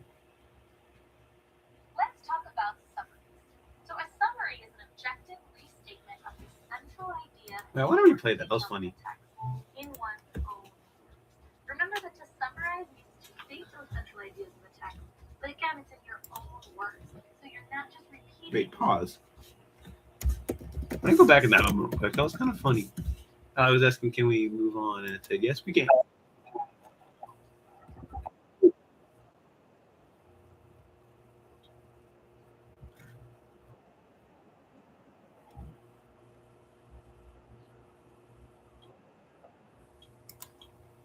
It's not good enough. Speaker's words directly. Here are some qualities of a strong summary. Let's take a look. Strong summary has open use of objective statements. An objective perspective is one that is based on fact. An objective perspective does not reflect your emotions, opinions, or personal feelings. A summary also starts with the overall central idea. It also presents the ideas in the same order that they occurred in the text. I don't want to know this stuff. I just want to actually get done with this. Holy shit. Come on.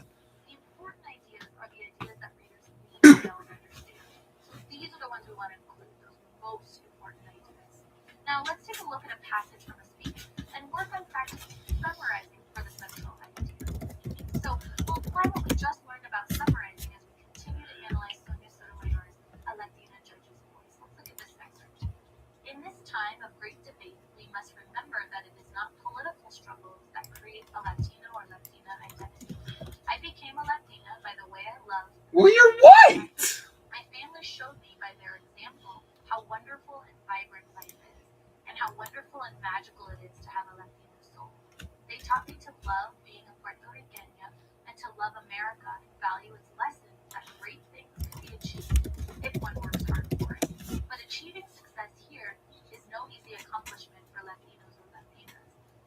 called the bait in Terraria the masturbate. It does inspire how I live. Who actually called it the fucking masturbate? Important details in the passage. So let's look back and find some of those important details here. No! In the very first sentence, Sotomayor uses the words great debate. This really points out the significance of her. She wants us to remember that there is a political struggle gaining more diversity in user sharing. This struggle helped to shape Sotomayor's life. Sotomayor also stresses the importance of upbringing. She uses the phrases Latino and Latina repeatedly throughout the passage. Yeah, no shit. All she knows how to say is Latino, Latina, Latino, Latina. Like, shut the fuck up! Wonderful. She uses the word achieved, success, and Achieve success? all of these It words failed, because she failed really bad. Now that we've identified a few of these key important details, we can summarize the passage. We might say, debate and argument is not I'm gonna keep trimming up my leg until this fucking video is over, which ends in 20 seconds. So we're gonna count to 20. 1, 2, 3, 4, 5, 6, 7, 8, 9, 10, 11, 12, 13, 14, 15, 16, 10, 9, 8, 7, 6, 5, 4, 3, 2, 1. Yay, it's over. Good. Fuck this video. Tell Jimmy to go fuck himself. summary or the central idea of the passage.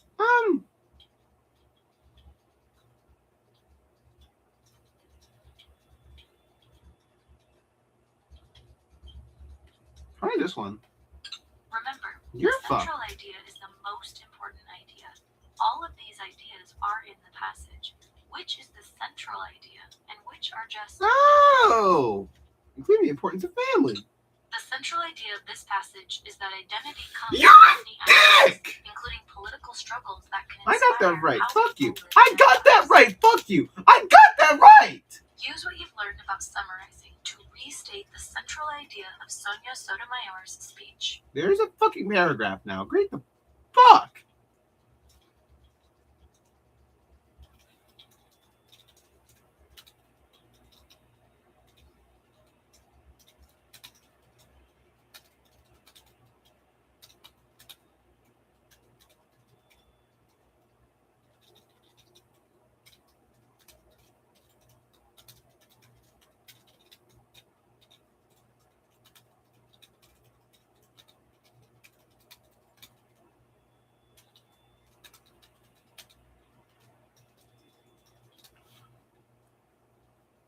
I'm looking at Sotomayor's speech again.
I did this.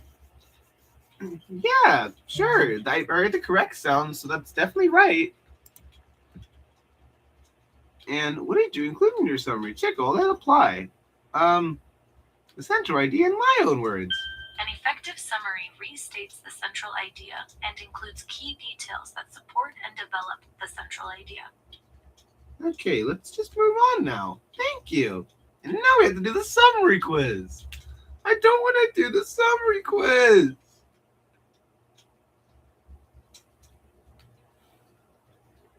We know There's that two many videos. It's a 47-second an video. audience feeling change. A speech can inspire listeners to choose Bye. effective Fuck you.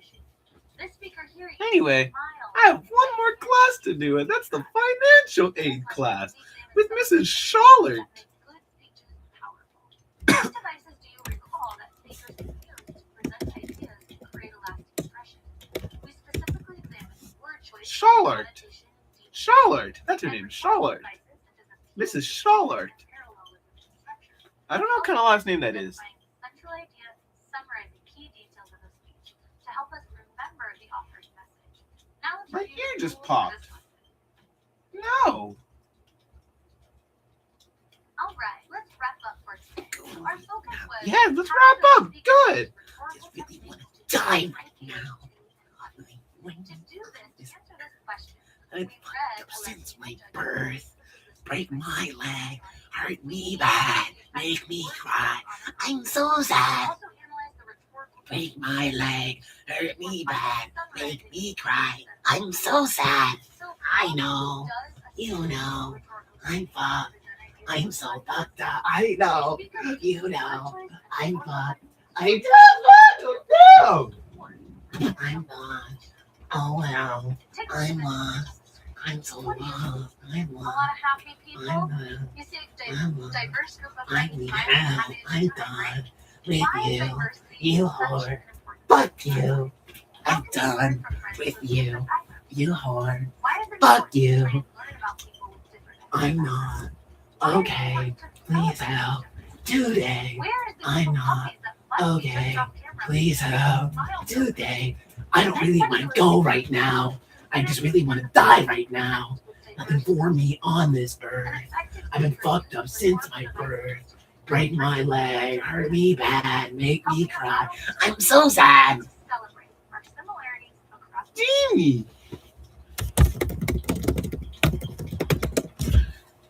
Yay, it's over. Fuck you, English. Seriously, fuck you.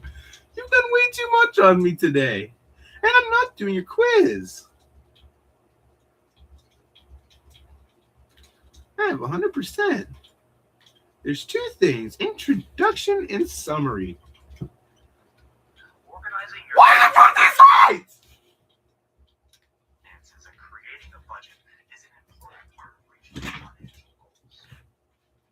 You'll learn how to do this and how to think about these financial responsibilities as we discuss what it means to be financially responsible. Mr. Justin. This guy's Mr. Justin, it says.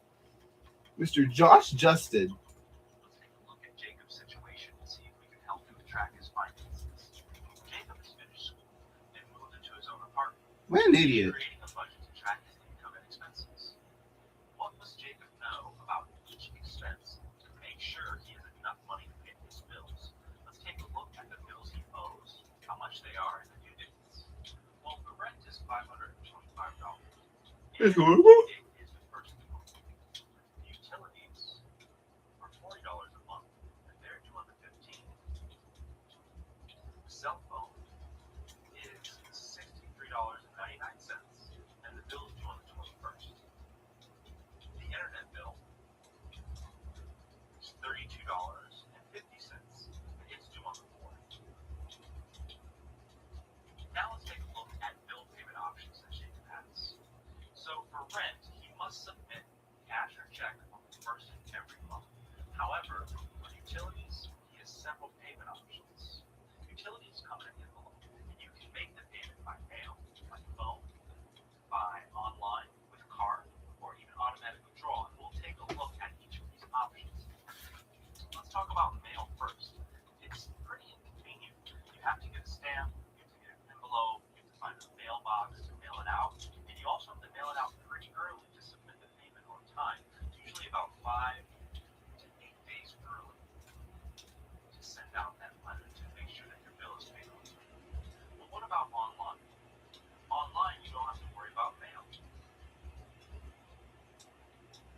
I really don't care. And also, the payment gets processed a little bit faster. It's usually processed within 1 to 2 days. So you don't have to submit the payment 5 to 8 days early, but you do need to make sure it's 1 to 2 days early to make sure you're paying it on time. Now, what about phone? Well, by phone, the company charges a $3 fee. I don't like that.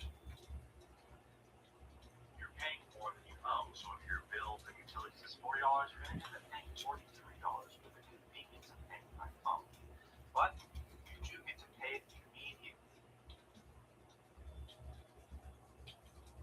So you might be able to call on that day and make the payment and it's submitted immediately. But what about automatic withdrawal? Well, automatic withdrawal is an agreement with the servicer that they will take out your bill amount every month straight from your checking. Kill this bitch. What about automatic withdrawal?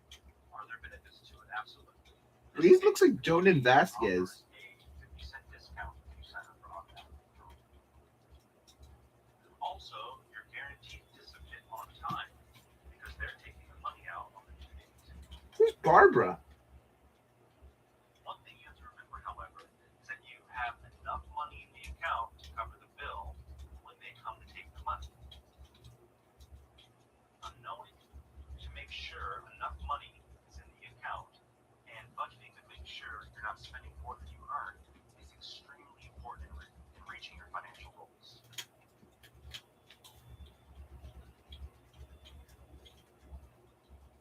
Okay. Here's a fucking question. With an advantage. Okay, wait, so an online payment. Wait. Automatic withdrawal is quick payment.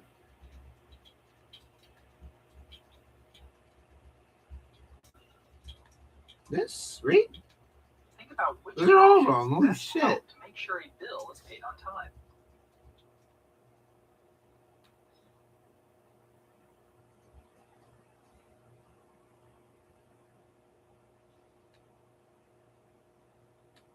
I think it's this. It's important to figure out which Fuck payment you. method will work best for you. I don't care. I did a good job at that, and you're just making me look like an idiot. Let's discuss debit versus credit. So Jacob is researching his choices for purchasing a computer. So the computer he wants to purchase costs $1,160. Now in his savings account, Jacob has $1,200, and he also has a credit card, so he can use either a debit card or a credit card to purchase the computer. Now if he uses his debit card, I don't know. Well, he's got $1,200 in savings, and he would have to subtract $1,160 and be left over with $140 in his savings account. That doesn't leave him very much in case of emergencies, right? Well, fuck him. However, if he just pays it now, it would be paid off and he wouldn't have to worry about it. Fuck He's him. worried about that savings nested in there. What if something happened with it? Needs to buy your tires for his car. Fuck him.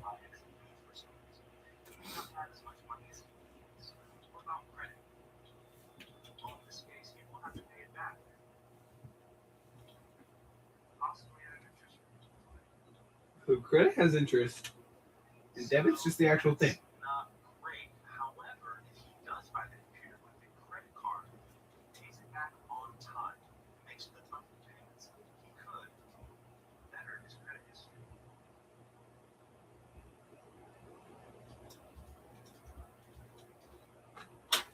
Hey.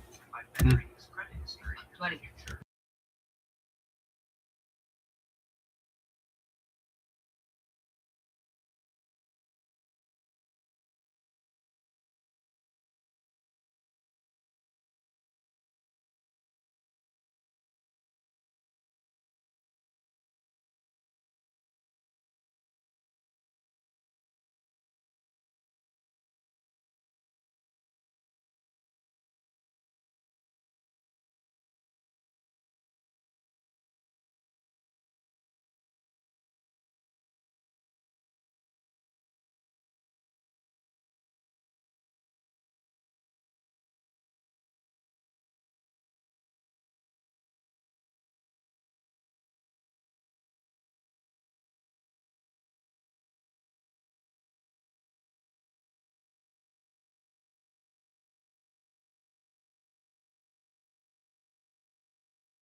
automatic withdrawals. Let's take a look at what happened to Jacob when he forgot to make a monthly payment. He got raped. Jacob signed up to pay his utility bill, automatic payments, which automatically withdraws the amount due from his checking account on the 15th of every month. However, one month he forgot to make a payment on his credit card, and he was in charge of paying on his own on the 12th of the month. After calling in a late payment on the 16th, he checked his bank account online and noticed that fees had been deducted from his account. So, after making a late payment on a credit card and neglecting to take into account his automatic payments, Jacob learned an important lesson about some of the extra costs of not keeping track of his finances. In addition to paying interest on the credit card balance, Jacob had to pay a $35 late payment fee on his credit card and an overdraft fee of $25 for each withdrawal that resulted in a negative balance. So his total fees, $25 plus the $35. He had to pay an additional $60. Kieran Basic. Lodenium. Why did I leak Lodenium's real name? That's not a good thing. Think about what happens when you spend more money than you have in your bank account. Please don't tell me there's like 20 answers. There's 3 answers. Withdrawing more money than is available in a checking account. Overdraft. You learned about the short-term advantages and disadvantages of payment methods. Now you'll learn about the long-term effects of financial choices. You're glitched. You already know about the short-term consequences, such as fees for not making a monthly payment on time. However, there are long-term consequences as well for being financially irresponsible. We'll learn about those as we continue to answer the question, what does it mean to be financially responsible? Let's be financially responsible. Think about the situation where someone may ask you to borrow money, and you loan them the money, and they didn't pay you back according to what you guys had agreed upon. How would you feel about that? Would you loan them money in the future? Well, it's the same thing with banks and other lenders. A person's record of borrowing and repaying loans is called credit history. A credit history can help determine whether or not a person is creditworthy. So, what is creditworthy? Well, it means that the person that borrows money pays the money back on time. And since they're paying money back on time, their credit history looks very good, and the lenders are more willing to lend them money. Scholar. It also means that they make more Scholar. payment. Scholar. Yeah, Scholar.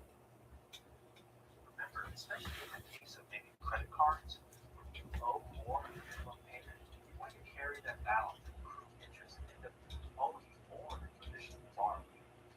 It also shows that there's good credit history. It also shows that you have a steady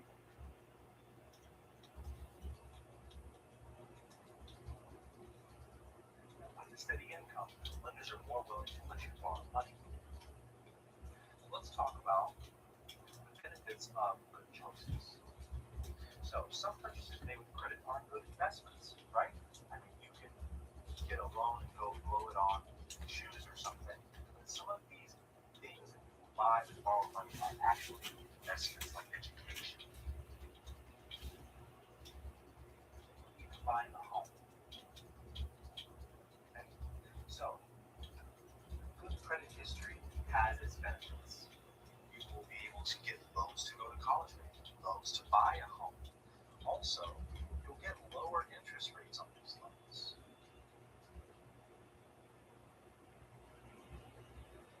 You'll come closer and closer to obtaining financial freedom.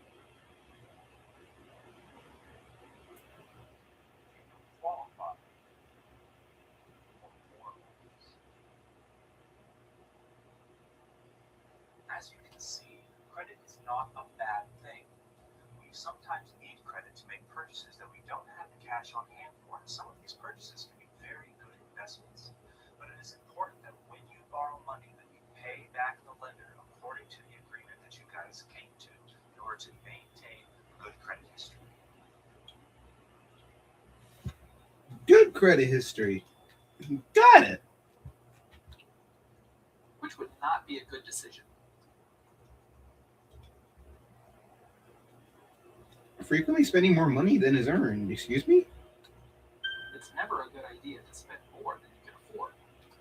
Pretty fucking easy.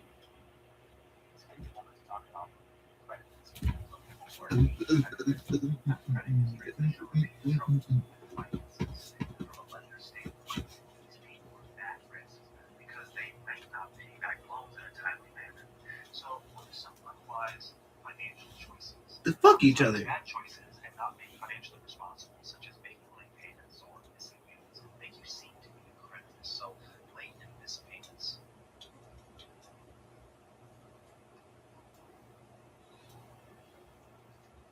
Make you seem to be a credit risk. Another characteristic of bad credit risk is making payments less than what was promised, which means it may take you longer to pay back all the money that was lent. So you're making less than promised payments. Less. This is not a wise financial decision. A lender also takes into account a person's earnings and current debt. A credit history also shows money currently owed. A person who already owes money to too many places might be deemed a credit risk. So multiple loans. Multiple loans.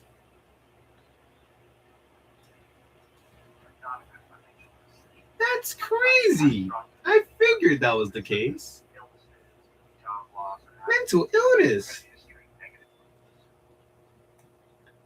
Let's talk about the Sam Siner. I like the running back Sam Siner. Is he still alive? Oh, he is. Money can have consequences, initial and long term. Let's talk about them both. So a person with a good credit history has an easier time borrowing money and is often eligible for lower interest rates. Good choices lead to benefits, and bad choices can have negative consequences. Missing a payment or making a late payment usually means paying extra fees. So what are the initial consequences? Be having to Ashley. extra fees. It also means a longer time in debt, so it's going to take you longer to pay the money back.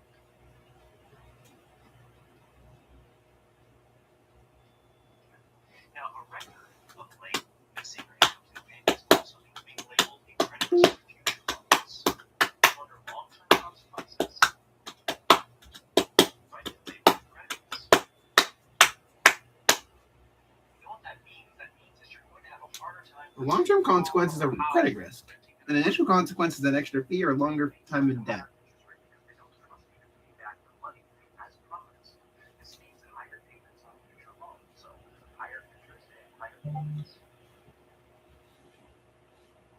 Higher payments.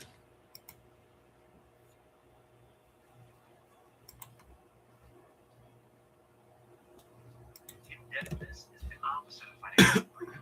It's hard to build up savings when most of your income is promising monthly payments. Stay in debt.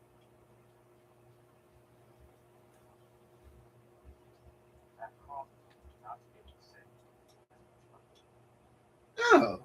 Oh, okay. Sort the consequences of bad financial decisions. A higher interest rate is definitely a consequence.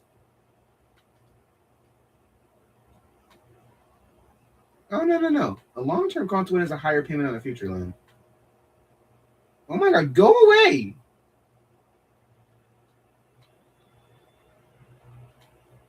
I think it's these. No. Higher interest rates, long-term consequence. Okay. Now you'll learn about some more drastic consequences of financial troubles. Like execution. We've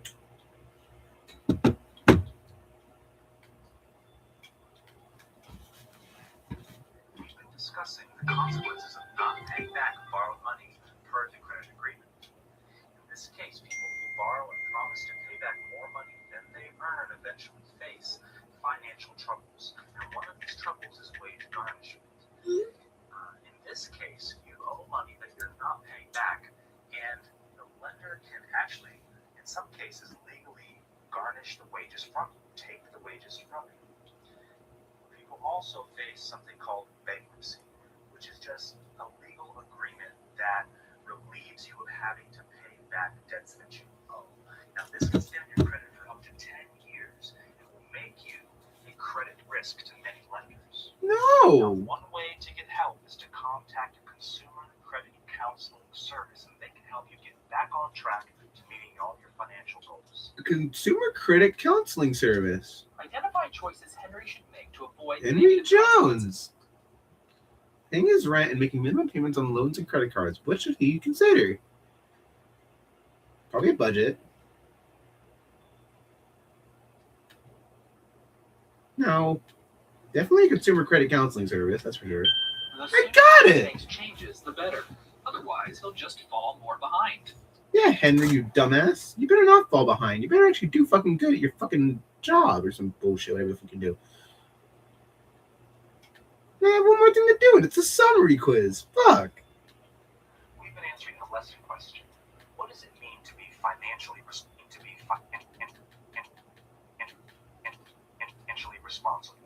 You know what it takes to be a good borrower. You know be a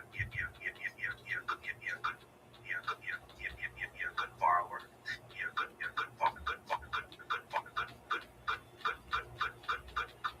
Good borrower. And you also know the consequences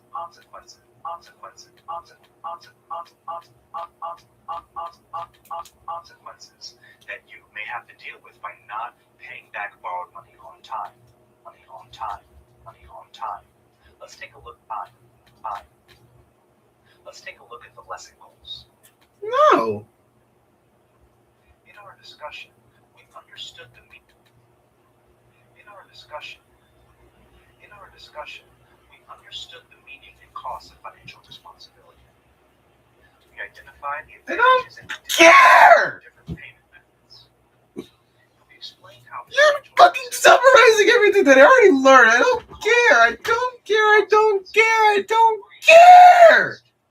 What does it mean to be financially responsible?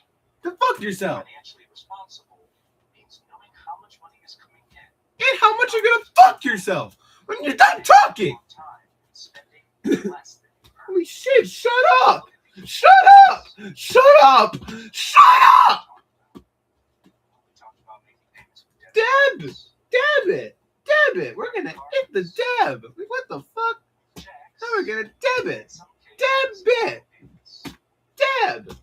Deb's a bitch! Those are some of the I don't benefits like of good Deb. financial decisions. Tell Deb to fuck themselves! One is having a nice savings. Whatever gender a Deb could be. Another is getting low rates when you do qualify for loans. Deb! Another one is actually qualifying for loans. And lastly, hopefully, you will experience financial freedom. Financial freedom! Let's go to Deb! What about some of the consequences of bad financial decisions? Well, the first one I can think of is being in debt. And also, if you can qualify for a loan, you'll most likely have a very high interest rate. In severe cases, Who names their store Deb? the lender will Why is there a store called Deb? It's called DEB, Deb. Why is it called Deb? methods in order to make good financial decisions. So let's make good financial decisions and work to be financially responsible. See, I make good financial decisions, dumbass. I'm finally fucking done. Holy shit. That was fucking hell. You're hell. You're it! Kavanaugh, what the actual fuck do you want? Sticking stuff out of my fucking grade, you bitch. It's an A. It's all A. I'm fucking done. Fuck this bitch.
another genie reveal. I'm taking this to another house. We're going to what town? We're going to Ayers. There's a house over there. And that's where I'm going to be living every day.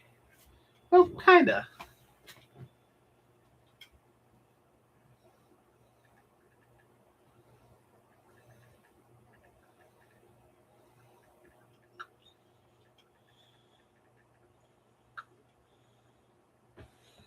Okay. Anyway, I think I'm just gonna end the live. I'm done with this. I'm ending the live. I'm ending the live.